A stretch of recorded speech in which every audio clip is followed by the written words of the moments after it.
Bonjour et bienvenue sur cette vidéo où j'ai traité de l'évolution de la peine de mort en France. Avant toute chose, je tiens à préciser que quand je parle de l'évolution en France, c'est sur le territoire actuel. Je me base sur les choses qui se sont passées sur le territoire actuel et non par exemple comme sous l'Empire romain ou les peines qui s'appliquaient à Rome. Non, là c'est vraiment sur le territoire français. Alors, commençons par l'époque gauloise qui est la première époque. Il y a eu des gens avant, mais la première époque où la peine de mort s'appliquait réellement, à partir de moins 509. Alors pour cela, le condamné était emmené au bord d'une falaise, on le jetait, comme ça il mourait en atterrissant. À l'époque gallo-romaine, donc l'époque juste après, il y avait 3 peines. La crucifixion pour les voleurs, et pour tout le reste, pas les citoyens romains, le reste, c'était le combat de gladiateurs où tu en mourrais forcément, même si tu tuais le gladiateur, les personnes te tuaient après, ou alors les animaux sauvages. En général, c'était des lions ou des tigres. Donc après, à l'Ancien Régime, donc à la fin de l'Empire romain, jusqu'en 1791, il y avait la pendaison pour le petit peuple, pas la noblesse que le petit peuple. Une personne célèbre qui en est morte, c'est Buse, qui est un pirate français très connu.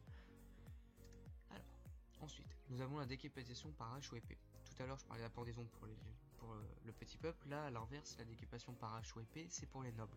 En général, c'est le roi qui donnait l'ordre de cette condamnation. Et c'était très gore car si la hache était pas assez coupante, et ben ça pouvait prendre du temps, être très long, très gore, donc pas facile à assister et même à subir, je pense.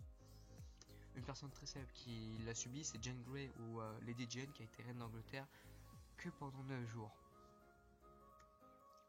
Alors le bûcher, je pense que j'ai pas besoin de vous expliquer précisément en quoi ça consiste, il suffit de mettre une personne à un poteau et de faire flamber le reste pour tuer la personne.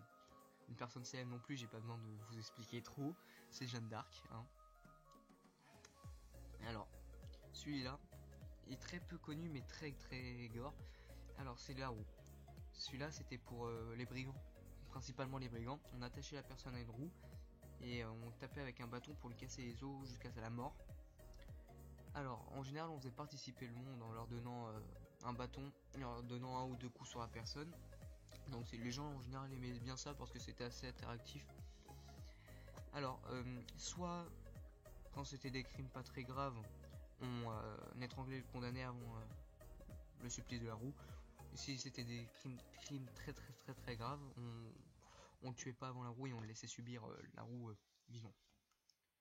Une personne très célèbre qui en est morte, c'est Louis Mandrin, qui est l'équivalent pour moi du Robin des Bois français, qui a vécu pendant Louis XV. Alors, l'huile bouillante, c'est pour tous les faux monnayeurs. Donc, les choses en rapport avec l'argent principalement. Alors là, on t'attachait à une cuve et on te versait de l'huile bouillante sur toi. Alors, le problème avec cela, c'est qu'en général, tu en mourrais pas, t'avais beaucoup de plaies, mais t'en mourrais pas. Du coup, juste après ton supplice de l'huile bouillante, on te pendait. Alors pour moi, l'huile bouillante, j'aurais pas trop mis ça en condamnation à mort, j'aurais mis ça plus en torture, car c'est très rare d'en mourir, mais bon, ça arrivait. L'écartèlement, c'est pour tout ce qui est patricide et régicide. Cela consiste à attacher un cheval aux membres de chaque condamné, chaque extrémité plutôt, et de tirer. Cela pouvait être très long, comme dans le cas de Ravaillac qui a tué Henri IV, où lui son supplice a duré pendant plus de 2 heures. La tête cassée. Cela consistait, comme l'indique le titre, à casser la tête du condamné. C'était utilisé pour les militaires déserteurs et tout ça, et aussi pour le peuple qui ne respectait pas les ordres du roi, principalement pendant les épidémies ou les moments de crise. Après 1791, donc c'est-à-dire en révolution qui a commencé en 1789, on a commencé à utiliser la guillotine, car c'était un système dit plus égalitaire dans la mort, autant pour les nobles, pour les pauvres, pour les plus riches, enfin, ça s'adapte réellement aux idées révolutionnaires. Alors le premier condamné à cela, c'est Nicolas Jacques Pelletier, qui lui a été condamné pour meurtre et extorsion, et le dernier condamné c'est Amina Djandoubi, qui lui a été condamné pour séquestration, viol et meurtre. Alors la guillotine a été un sujet très controversé pendant la Révolution, car à partir de mai 1791, le député Le Pelletier, qui est à droite de votre écran, avait proposé son abolition, donc l'abolition de la peine de mort. Ce dernier avait été soutenu par Robespierre, Robespierre, celui qui a instauré la terreur quand même. Donc quand j'ai vu ça, j'ai fait ah c'est marrant quand même. Mais cela ne s'est pas fait. Donc et pour les militaires, c'était peloton d'exécution à la place de la tête cassée. Donc pas compliqué, un alignement de soldats, vous en face avec les yeux bandés ou pas comme vous vouliez, et on tirait. Alors après la terreur, il y a eu son arrêt le 26 octobre 1795 de la peine de mort, je parle.